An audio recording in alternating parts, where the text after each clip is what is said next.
Τι είναι αυτό? Ένα σπουργίτι.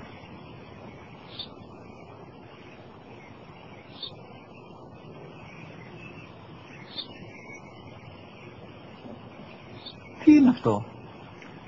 Μόλις τώρα στο πατέρα, σπουργίτι είναι.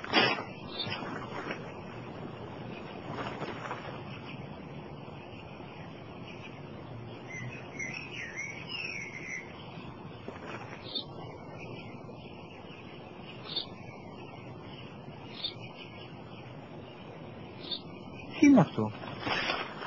Ένα σπουργίτι είναι, πατέρα. Ένα σπουργίτι. Σπου-γι-τι.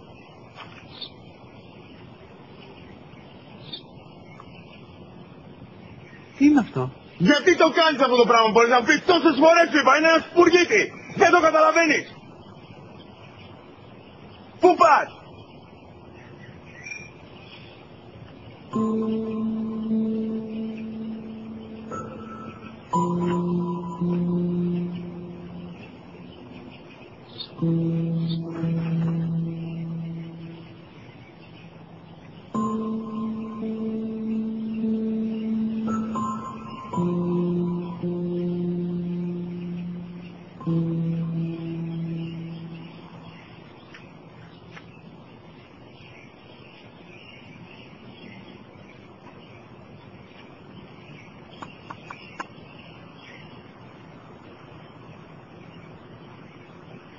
Δυνατά.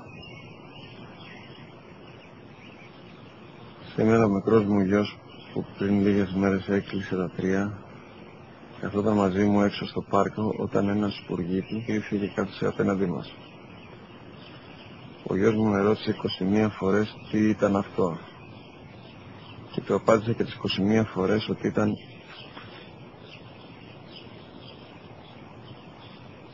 ένα σπουργίτι. Τον αγκάλιασα τρυφερά και τις 21 φορές που μου έκανε την ίδια ερώτηση, ξανά και ξανά, χωρίς να εκνευριστώ, νιώθοντας στοργή για το αθώο μου αγοράκι.